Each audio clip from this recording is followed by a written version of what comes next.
da beleza. Como sentinelas avançadas,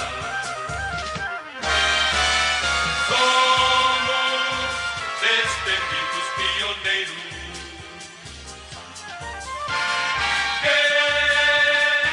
Nestas paragens fluentes gritam com força: somos brasileiros nesta fronteira. Olá, estamos de volta em mais uma Missão Rondônia. Por conta de agenda, o deputado Jesuíno e a vereadora Anda Dantas não puderam estar presentes hoje, mas eu vou estar aqui com vocês durante o programa todo. E hoje eu tenho um convidado especial. É uma pessoa no qual eu admiro muito, sou suspeita a falar, mas não tenho vergonha de falar também. Nós temos aqui nos nossos estúdios o ex-governador Confúcio Moura. Boa tarde, governador. Boa tarde, Anne. Boa tarde a todos os telespectadores. É uma alegria estar no seu programa, no programa da vereadora Ada, né, que hoje, por motivo de agenda, ela não pôde estar, mas você está divinamente representada. Né, uma alegria. Vamos conversar, vamos bater um papo legal aqui hoje. Daqueles que o senhor sempre faz nas redes sociais? É, mais ou menos daquele jeito, né? Doutor Confúcio, eu queria que o senhor falasse um pouquinho da sua história, de como o senhor chegou aqui, no estado de Rondônia, as coisas que o senhor trilhou, a sua família. Tá. Interessante. O Jesuíno foi militar, né? A minha origem também foi polícia militar, né, em Goiás. Eu fui sargento da polícia militar e me formei médico dentro do quartel. Depois de lá eu sempre tive sonhos de aventureiro, né? Um camarada aventureiro que gostava de desafios sem fim. E o desafio sem fim para mim foi vir para essas regiões que estavam ameaçadas de começar. Em Rondônia existia, era Porto Velho e Guajará-Mirim. E o resto eram florestas e acampamentos e vilarejos. Então eu vim para cá nessa época, na década de 70, procurando um lugar para ficar, e eu optei por ficar em Ariquemes, que não existia cidade, não tinha nenhuma casa em Ariquemes quando eu cheguei. Hoje é uma cidade de 110 mil habitantes, e eu cheguei lá, não tinha nenhuma casa, nem o local onde é a cidade era uma floresta virgem, né? Então eu sou lá na região em Rondônia, um pioneiro dos pioneiros, né? E assim nós começamos a vida aqui em Rondônia, na região de Ariquemes, né? Ali trabalhando como médico, fui médico do território uma temporada. O senhor foi prefeito lá? Isso foi muito mais tarde, né? Muito mais tarde, nos anos 2000 e pouco, anos 2000, por aí, que eu fui prefeito. Eu cheguei lá em 1976, e a prefeitura veio muito mais tarde, quando o município foi emancipado, teve vários prefeitos. Eu fiz uma experiência de candidatura a primeira vez, na segunda eleição eu fui candidato, perdi a eleição para prefeito. Depois, lá na frente, que eu voltei como prefeito de Ariquemes, já no ano 2000, foi por aí, mais ou menos, né? E aí começou essa vida, que até hoje eu não saí mais dela. Na realidade, eu passei a trabalhar no serviço público a convite de Jerônimo Santana, né? Jerônimo me convidou para ser secretário de Estado da Saúde. E eu fui secretário dele em 1987, 88. Então você vê que tem uma história muito longa no serviço público de Rondônia. E entre essa vida política, a vida médica, que o senhor é um profissional da saúde, né? O senhor também escreve. O médico eu fui 15 anos, 16 anos que eu trabalhei ativamente, né? A minha esposa é médica até hoje, tem 42 anos de exercício efetivo. Eu fiquei pouco tempo e me fui envolvendo com política e deixei a medicina faz muito tempo. Agora, a minha escrita não ela é crônicas, né? Crônicas do dia, no que me acontece no dia. Não sou habilitado a escrever romances, a ser um grande articulista. Eu sou escritor de besteiras, né? O que acontece no dia a dia eu vou registrando, nada especial. Mas são algumas broncas que a gente dá no secretariado, quando eu era prefeito. Quando eu fui deputado também eu já usava a escrita, né? Quando a internet saiu, isso eu já criei logo um blogzinho, faz muito tempo na Câmara, nos anos 94, 95, 96. Então eu começava a mandar algumas mensagens, ninguém nem lia, ninguém nem sabia disso. Mas então isso vem de longe. Mas não sou escritor, assim, um escritor bacana mesmo, aquele que nasce para escrever, não. Eu sou um escritor meio forçado. O senhor é um dos políticos mais experientes do nosso estado, né? O senhor já foi deputado federal, prefeito e por 2 vezes governador do estado de Rondônia. Isso pesa, doutor Confúcio? Pesa muito, né? Esse tempo todo de vivência na vida pública, isso soma muito, porque dá um pouco mais de capacidade de decisão, né? Que o difícil da política é você decidir, porque a maioria das decisões, você toma decisões, são decisões assim, intuitivas, né? Que você toma uma decisão porque tem que tomar, porque ninguém tomou, você tem que ser governador, o prefeito tem que decidir. Então, muitas vezes é uma decisão errada. Então, você tem que de processar o seu cérebro de tal forma que você consiga emitir uma decisão sua coerente, que possa ser menos danosas do que essas decisões de última hora, no afogadilho de imprevisto. O homem público, ele tem que decidir. Se não pode decidir hoje, ele deixa para amanhã cedo, mas decide. Não pode decidir. Quando você não decide, é muito pior, porque alguém vai decidir por você, e muito pior. Quando você não toma uma decisão certa hoje, o secretário toma, um subsecretário toma, um chefe do hospital toma, o diretor DR toma uma decisão por conta deles. Então não existe decisões vazias. Alguma coisa vai ser feita para o bem ou para o mal, certa ou errada. Então é melhor que você decida e assuma a responsabilidade disso. E o senhor fez isso muito bem, né, doutor Confúcio?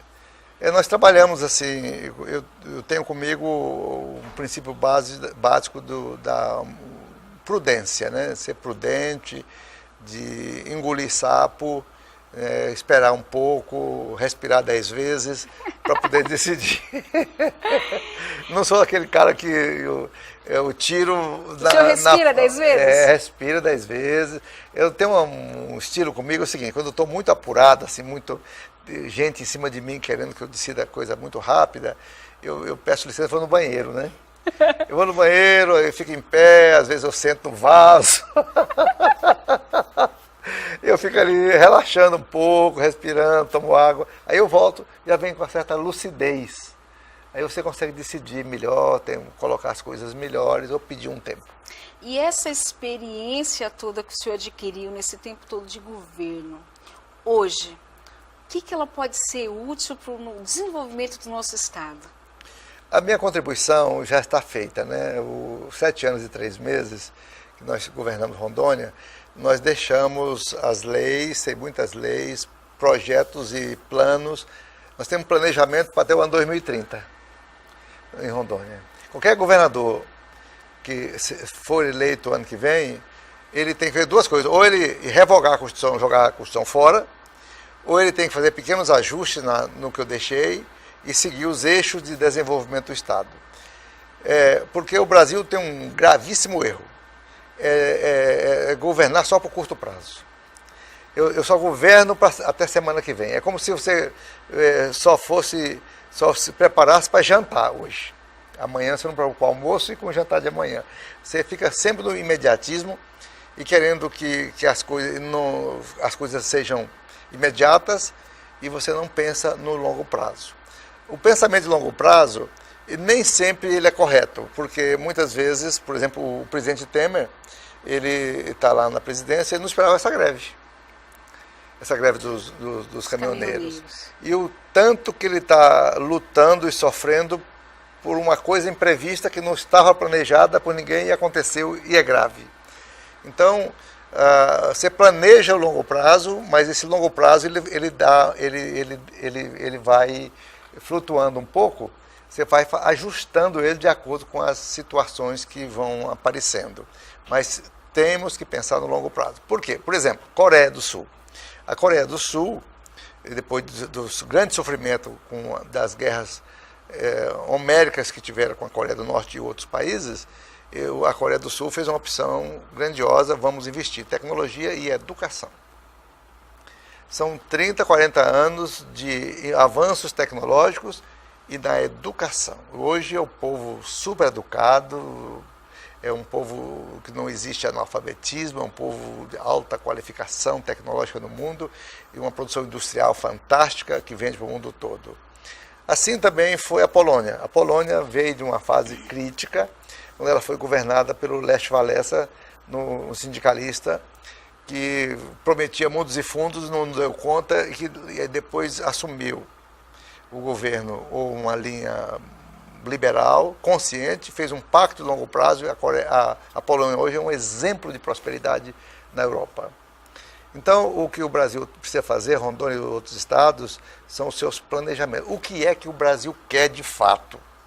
O que é que nós queremos para esse país continental? Quais são as escolhas políticas que nós queremos, mesmo que venha em sacrifício de nós todos? Não é? Não existe mudança que não prejudique alguém. Vai mudar a Constituição, vai prejudicar alguém. Mas uma guerra não joga uma bomba e não mata muita gente? Não prejudica alguém? Sim. Assim também nós temos que fazer. A democracia é o único sistema de governo que existe que você pode mudar o governo sem soltar uma bomba. Só no voto. Sem guerra. Isso é muito importante. Então dá para nós fazermos as reformas, encaminhar o país a partir de um pensamento de longo prazo, um grande pacto nacional. E não se faz pacto nacional com 35 partidos. Não tem como. Não, é impossível. Você tem que reduzir os partidos, definir quem é partido de oposição, de esquerda radical, de direita radical, de centro, os sociais-democratas, e você vai trabalhar ali com 7, 8 partidos. Né? Com 35, 36 partidos, isso não existe, não é impossível você conseguir governar. Qualquer que seja o presidente eleito, em outubro ou novembro, qualquer um desses que estão aí na lista, ele não terá condição de governar bem se ele não fizer um governo de cooptação. O governo de cooptação é o seguinte: ô fulano, você é do partido tal, eu preciso dos seus 30 votos. E o cara do partido fala: o que é que você vai me dar? Ele fala: eu vou te dar o Ministério da Saúde. Então, pode indicar. Ele indica um ministro para o presidente que o presidente nunca viu. Nunca viu. E você vai, outro partido, chama o outro. Partido que tem 40 votos. Ministério da Educação. Educação. Joga lá um deputado que ele nunca viu a cara daquele homem na vida dele. Como é que um homem desse vai conseguir presidir um país com gente que não tem compromisso com ele, que não tem um pensamento de longo prazo, um pensamento nacional constituído? É muito difícil. Então, a reforma política é a primeira reforma que tem que ser feita dentro do nosso país. Nosso país. Né? Porque a cooptação, o governo de cooptação, o governo de toma lá da cá. E você pode estar certo, pode estar aí o Moro prendendo, está aí o Judiciário arrochando, está aí o Ministério Público arrochando, mas se não mudar a forma, vai prendendo até o fim do mundo e não resolve. Nós vamos para um rápido intervalo, já já a gente volta com um bate-papo com o Dr. Confúcio Moura, essa pessoa agradabilíssima que hoje está aqui com a gente. Os bandeirantes de Rondônia. Quando nosso céu se faz moldura.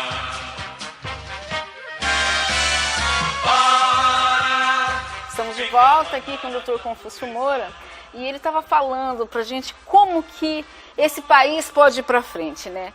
Dr. Confúcio, eu percebi que durante o seu governo, o senhor fez questão de manter por muito manter a sua equipe, né? Foi. O senhor tinha uma equipe estratégica, vamos dizer assim, um QG, aonde todos tomavam uma decisão junto com o senhor? Como é que o senhor lidava com isso? Nós tínhamos vários sistemas, né? Primeiro, nós tínhamos um sistema, o SGPP, que é o Sistema Geral de Gestão dos Projetos. Os projetos prioritários. Você pensa assim, o que é que eu tenho que fazer para Rondônia? Se você perguntar aqui ao povo que está em casa me vendo nesse momento, o que é importante para Rondônia? Vai chegar aqui 1000 pedidos, 1000 pleitos. Uma ponte não sei aonde, uma escola que está caída, um hospital novo ali, não sei o que, não sei o que. Então vem aí uma pancada enorme. Você vai, mas o que é que eu vou fazer? O meu dinheiro é pouco. Quais são os prioritários? Vamos supor, de 200 projetos, você tem 3 para fazer. Quais são os prioritários? Então, esses prioritários não pode falhar. Então, nós vamos gerenciar os prioritários para fazer. Isso é fundamental. A gente faz a agenda integrada de resultados, a gente senta numa mesa e discute o projeto. Quem é o responsável, porque tem dinheiro, qual é o problema, onde é que está parado, teve algum problema sério, para a gente poder ir resolvendo. Esse é o monitoramento dos projetos. E eu tinha também reunião com o secretariado sem pauta. A gente reunia toda segunda-feira, às 7 horas da manhã, a gente sentava um grupo de 15 e falava, qual é o assunto do dia? Aí ele levantava o assunto, aí conversa, puxa conversa. Aquela coisa informal. Que ali ia surgindo resultados. Porque a grande parte das decisões maravilhosas, espetaculares, não são as decisões que você tem, ele carrega na sua cabeça. São os insights. Elas surgem. Insights você vai andar na rua e de repente está dirigindo o carro e surge uma ideia e você tem que anotar rápido, senão ele esquece. E é uma ideia tão importante. Você está dentro do carro e vê uma ideia e você fala, deixa eu parar para anotar aqui, senão eu vou esquecer. E às vezes era uma ligação telefônica, é levar um menino não sei aonde, é comprar um remédio importante. E se você não anotar, você esquece. Os insights, essas sutilezas, essas coisas pequenas, elas fazem uma enorme diferença. Então você bate um papo assim informal com o pessoal, para ver se surge um insight. Surgia? E surgiu o insight. Um insight é algo novo, inesperado e importante. Vamos fazer assim? Por que ele não faz assim? Então a coisa vai. Então nós conversamos muito, montamos uma equipe que eu considero excelente. Nós tivemos só 2 meninos que começou comigo e terminou comigo, que foi o George e o Márcio Gabriel o George Braga, né? E o Márcio Gabriel da parte de compras do Estado. Eles começaram comigo e terminaram comigo. Os outros ficaram 6 anos, os outros ficaram 4 anos, os outros ficaram 3 anos, mas todos foram longevos, ficaram muito tempo comigo, né? Isso é uma característica sua, né, doutor Confúcio? A gente percebe porque isso. A gente forma essas equipes de confiança, né? Que você pode mandar uma pessoa te representar em Brasília, em qualquer lugar, e você sabe que ele vai representar bem, porque ele conhece tudo. Ele não tem segredo nenhum. O George, a Emília, por exemplo, ia ao Rio de Janeiro com frequência discutindo o BNDES assuntos nossos, né, importantes. Eu tenho confiança, não precisava da minha presença. Eles iam e sabiam como defender e sabiam como nós precisávamos que resolvesse. Então, logicamente, o governo não sai tão perfeito como a gente deseja. Mas é assim mesmo, o governo a gente não faz tudo. E a grande maioria das minhas obras, eu tenho leis e obras que vão surtir efeito daqui a 35 anos. Isso é muito importante. Por a lei da Previdência, a Previdência Complementar, né, do Iperon. Ela vai vingar, eu já morri nessa época, daqui a 35 anos, ela é que vai trazer o benefício para o governador que nem nasceu ainda ou é menino hoje. Ele vai falar, mas que lei que me ajudou? Quem fez essa lei? Olha lá, agora nós fizemos aqui no Iperon agora. Então, muita coisa a gente fez agora, pensando no longo prazo. Tem muitas legislações que vão servir muito para frente e que vai ajudar muito o estado de Rondônia. Não pensamos só no agora, no afogadilho do almoço de hoje, né? A gente pensou longe, foi muito bom isso tudo. Hoje, se eu parar para o senhor e perguntar assim, doutor Confúcio, qual foi o seu maior legado dentro do governo Confúcio Moura? Eu acho assim, é muito difícil falar uma coisa só. Eu posso dizer assim, que nós melhoramos Você deu muito. um up aí de educação, né? A saúde, nós diminuímos o índice de reclamação e estamos até mesmo com o João Paulo II lá, do mesmo jeito, pequenininho, mas nós criamos alternativas na cidade de atendimento médico, bacana, que nós diminuímos as reclamações em relação ao Rio de Janeiro, São Paulo, Goiás. Goiás é muito bom, Brasília, que o povo fala muito mal, nós estamos bem melhor. Construímos uma estrutura rica em Cacoal, construímos uma base de saúde extrema e outra lá em São Francisco do Guaporé e outra em Buritis, que veio descentralizar bastante, né? Melhoramos bastante o hospital de bairro, hoje tem 600 leitos, temos uma psiquiatria maravilhosa, temos um fluxo de cirurgias enorme, fazemos cateterismos e angioplastias, o câncer não tinha nada, aqui em Rondônia tinha só o São Peregrino. Hoje nós começamos com o Barretinho, montei lá em Cacoal uma base de câncer que veio de Juiz de Fora, e montamos, agora está aí o hospital, o grande Hospital do Amor da Amazônia, que também foi inspirado tudo em nosso trabalho com o Henrique Prata lá de Barretos, que está, olha a diferença, olha a diferença. O hospital de base hoje ele é uma referência. O que era Rondônia em termos de saúde, o que é hoje, você vê que é uma coisa impressionante, melhorou muito. E fora isso, a educação, hoje visitei umas escolas aqui, lá do bairro Mariana, um bairro, uma classe trabalhadora, humilde, e uma escola fascinante. Aqui nós entregamos escolas. A Murilo Braga, aqui na 7 de setembro, o que era aquela Murilo Braga? Aquilo é uma obra de arte. É uma obra de arte. Vai aqui no Escola Brasília, aqui no fundo do quartel do Comando Geral, é uma obra de arte. São escolas. A escola. Como é que chama? A escola. Tem uns Carmela Dutra, tem o 21 de Abril, tem a minha ali, ali atrás do Tiradentes. Eu coloquei uma escola lá em Jaci, Paraná, que eu chamei, não tinha ideia, qual é o nome que você dá à escola, Jaci. Eu falei, vamos chamar a Escola dos Sonhos. Mas aí a polícia militar colocou, não, vamos colocar a escola militar, vai ser chamado Colégio Militar Tiradentes, Colégio Tiradentes, número 2, lá de Jaci, que é uma tenente, hoje é capitã, que é uma revolução. A escola é linda demais, não é? Então, assim, vai andando, né? E fomos construindo as escolas de Rondônia, tem ainda muitas para fazer e melhorar, mas, graças a Deus, temos alguns deputados estaduais fascinantes, extraordinários, que investem também na educação, que eu tenho muito que agradecer, não vou citar nome aqui para não me lindrar. Não enciumar, né? Não enciumar, mas isso ajudou muito. E agora é melhorar a qualidade. E aí vai bem.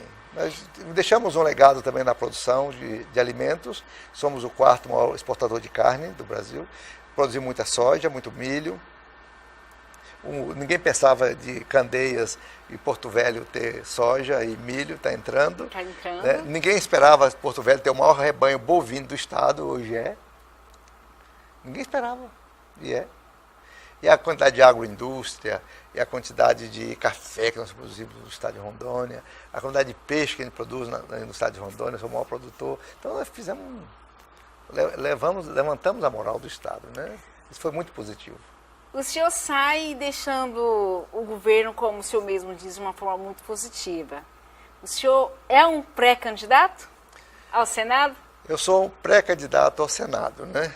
Então tem aí alguns nomes, mas eu sou pré-candidato justamente para colocar essa experiência, essa vivência à disposição do Brasil. À disposição do Brasil. Eu fui 3 vezes deputado federal, eu fui 2 vezes prefeito e 2 vezes governador. Então é uma experiência longa, uma vivência grande, que eu posso colocar essa experiência em benefício do país, para a gente fazer todas essas travessias difíceis que temos que fazer. Nós estamos preparados para esse debate. E também para Rondônia, né? Principalmente Rondônia continuar próspera, bacana, fazer esse meio de campo para os recursos virem para cá e estimular os futuros governadores para serem virtuosos, trabalhadores, e aproveitar essa espontaneidade empreendedora natural que Rondônia tem. É de uma riqueza, de uma vontade de prosperar incrível. Então, isso é fácil de fazer.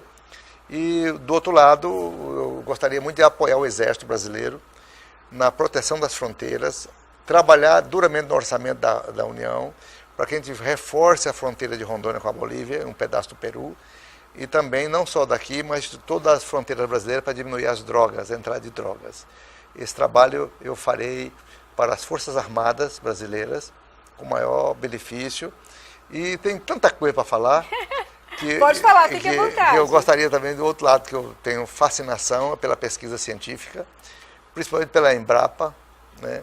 A Embrapa e a pesquisa científica na Amazônia, né? As riquezas que nós temos que precisam ser pesquisadas. Por isso eu criei no meu governo a FAPERO. E hoje a FAPERO, eu não sabia disso, foi por acaso, eu fui ali na Fiocruz e vi muitas moças estudando mestrado e doutorado, e eu perguntei, quem é que está financiando vocês? 80% é o Estado de Rondônia. Eu nem sabia.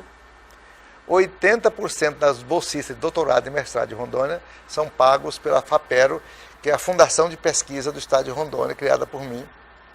E eu sou um fã da pesquisa científica, e eu sou um fã da Embrapa, né? E eu defenderei a Embrapa e a pesquisa científica no Brasil com unhas e dentes. Nós vamos para um rápido intervalo e voltamos para o último bloco com o Dr. Confúcio Moura. Para engalanar a natureza. Nós gritam com força. Somos brasileiros. Olá, voltamos do intervalo agora. O Dr. Confúcio estava nos falando aqui do legado que ele está deixando aqui para nós. E, gente, é tanta coisa. É muita coisa. Continua, doutor. É muita coisa. Eu também, nós trouxemos para Rondônia alguns palestrantes. O Ronaldo Lemos é um dele, que fala sobre a economia criativa, né?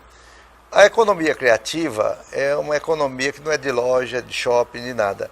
É a economia que sai da cabeça das pessoas, sai das mãos das pessoas. É a arte, é a música, é o teatro. Enfim, a economia criativa, ela movimenta o mundo inteiro. Ela, às vezes, é mais importante do que a economia.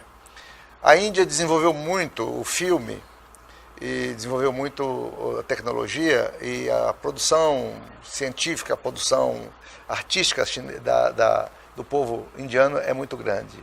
As mulheres são muito bonitas, elas apresentam-se muito bem, muito vaidosas.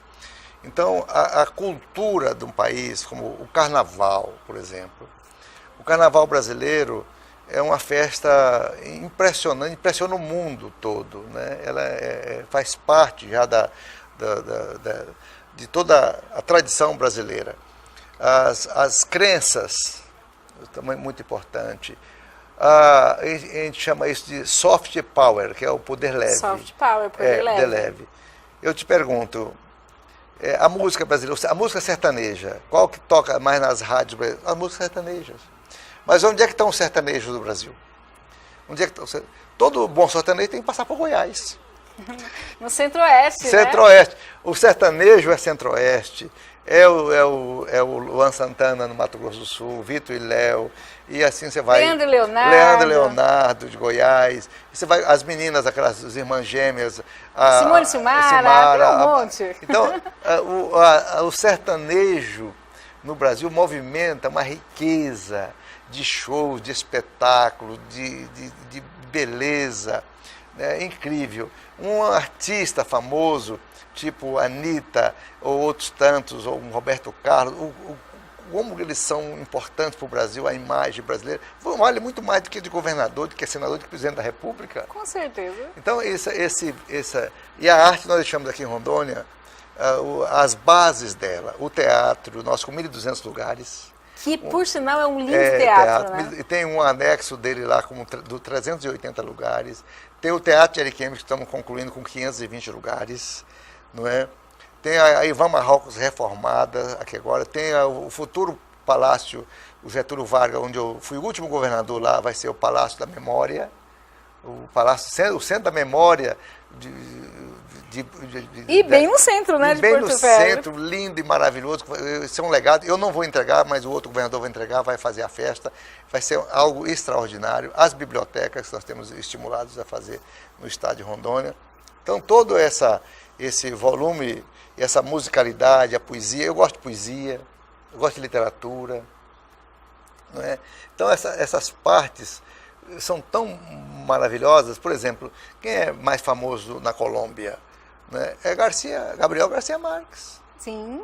É o prêmio Nobel da literatura, né? Então, assim você vai olhando em cada país, os seus grandes ídolos são os seus grandes poetas, os seus grandes escritores, né? Eles promovem a imagem do Portugal com Fernando Pessoa e toda essa literatura, isso é muito rico. Mas nós fomos assim abrindo esses espaços nas escolas e precisamos de mais arte, precisamos de mais estúdio, precisamos de mais auditório nas escolas, precisamos contratar mais artistas nas escolas, precisamos buscar a arte, tirar a arte dela. Para que arte? Arte para quê? Isso não vale nada, isso é coisa de vagabundo? Nada. Um bom violonista, um bom instrumentista, um bom músico, um bom cantor, isso é um orgulho para a gente, né? Um bom jogador de futebol, o esporte também é fundamental, são riquezas. Soja é bom, arroz é bom, peixe é bom, carne é bom, viola é bom, música é boa também, tudo é bom. Doutor Confúcio, eu vejo que o senhor fala das coisas com muita paixão, né? E o senhor, sendo eleito senador, a gente vai poder contar com tudo isso no Estado também, com essa paixão? Essa paixão, essa paixão ela não vai morrer aqui. Ela tem que ser defendida em nível de Congresso Nacional, através de novas leis de incentivo, mudar mais as leis que beneficiam o artista. Eu fico assim fascinado nas igrejas evangélicas. Eu vejo lá as cantoras, elas fazem um CDzinho, vai 100 CDzinhos, né, ou menos, e vende um CD por R$10, você vai lá na igreja e fala, compra meu CD. Quanto é R$15? Se ela vender 3, 4 CD por dia, já dá R$50. Sim. E aquilo já é dinheiro, vai movimentando. Então a arte, ela movimenta o grande dinheiro e o pequeno dinheiro, no dia a dia, né? Eu sempre quando eu vejo no semáforo aí, aqueles caras jogando aquelas facas para cima e soprando fogo e fazendo aquela monte de acrobacia, eu sempre tiro do bolso 5, R$10 e deixo para eles. Eu acho que aquilo é um grande artista. Vai você fazer aquilo lá. Não conseguiria de jeito nenhum. Ninguém faz. E o cara faz ali para sobreviver, para usar, para fumar, para qualquer toda besteira, mas eu acho um show. E ele não deixa de ser um artista, né? É um artista. Um artista, ele joga aqueles negócios e vai, e pula, e repula, e faz isso, faz aquilo outro. E aquilo vale muito, aquilo o cara treinou para fazer aquilo, é um artista. Minha mulher fala, não, mas vai dar dinheiro para esse camarada, eu pego, tiro escondido aqui, abro o vidro e dou pro cara. Eu acho bom, né? Acho interessante. Eu queria perguntar para o senhor, eu quero perguntar para o senhor, nós vamos enfrentar agora uma campanha presidencial, né? Nós estamos num cenário muito complicado. Esse lulismo, ele, de certa forma, ele foi interrompido. E eu quero saber qual a sua opinião para o futuro presidente pós-Lula. O povo brasileiro não quer saber muito de passado. O povo brasileiro quer saber agora de futuro. O povo quer saber agora o hoje e ir para frente, né? Então, hoje, a classe política brasileira hoje não está sabendo se comportar no momento. Porque hoje eu chamo isso de política em tempo de indignação. É uma política onde a população está hostil. Ela está rebelde, ela não está concordando, ela acha que democracia não resolve, ela acha que voto não resolve, que sempre ninguém tem estrela na testa, que tudo é farinha do mesmo saco e que não adianta mais nada. Ela está profundamente desiludida. Mas essa desilusão, é uma forma transitória. Não é só o Brasil, não é o mundo. O mundo está desiludido. A Itália está desiludida. A Itália nomeou um primeiro-ministro tem 3 dias e ele renunciou ontem. Sim. Então, o mundo está desiludido. Prova que o Macron foi eleito na França como uma aberração. Ele é um jovem ex-ministro. E está trazendo grandes resultados. E que destruiu completamente a velha estrutura política da francesa. Não é? Então, aqui no Brasil, essas experiências que virão aí agora do voto da população indignada, nós vamos ver o comportamento dessa indignação. Nós não sabemos o que a população quer. E se você perguntar ao povo o que você quer, ele não sabe explicar. Ele só sabe falar o seguinte: eu não acredito mais em ninguém. Mas o que é que você quer? Como é que você faria diferente? Né? Como é que você gostaria que fosse? É um militar no governo? É uma intervenção militar, uma ditadura, voltar à ditadura? Você é a favor da intervenção militar? Não, a ditadura militar, eu vivi a ditadura militar, desde o começo até o fim. Eu peguei a ditadura militar em 64. Eu era moleque novo e peguei ela até terminar com o Figueiredo. O Figueiredo foi o último e Geisel foi um anterior a ele. Então, peguei todos os presidentes, os ditadores brasileiros militares. Né? Foi anos perdidos. Anos perdidos de tortura, anos perdidos de perseguição ideológica, de exílio, né? Anos perdidos de quase tudo. A única coisa que os militares fez de bom para quê foi a Zona Franca de Manaus e praticamente as telecomunicações para a região amazônica. Mas o restante foi uma concentração absoluta em cima de ferir princípios e direitos humanos. Doutor Confúcio, nós estamos terminando o programa. Eu queria que o senhor deixasse aqui as suas considerações finais. Mas, primeiramente, eu quero dizer para o senhor que, para mim, é uma grande honra estar aqui entrevistando o senhor. Eu sempre fui muito a sua admiradora. Muito obrigado. É uma oportunidade muito boa. Eu espero que todos os seus telespectadores gostaram do nosso bate-papo aqui com você. Ele foi muito espontâneo, né? Muito natural. E tem muitos assuntos para falar, mas eu vou deixar esses assuntos para o próximo capítulo da novela, senão vai ficar sem graça falar tudo. O deputado Jesuíno, a vereadora, manda um abraço muito forte para o senhor. Eu tenho um carinho enorme pelo senhor.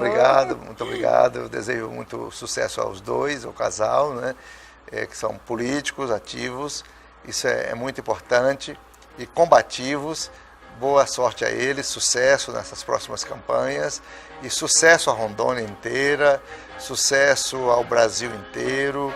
Nós estamos precisando de muita iluminação, né? Muita iluminação para a gente sair dessas dificuldades que estamos vivendo neste momento. Muito obrigado, uma boa tarde a todos. E eu desejo boa sorte para o senhor. Muito obrigado. Tchau, gente. Até amanhã.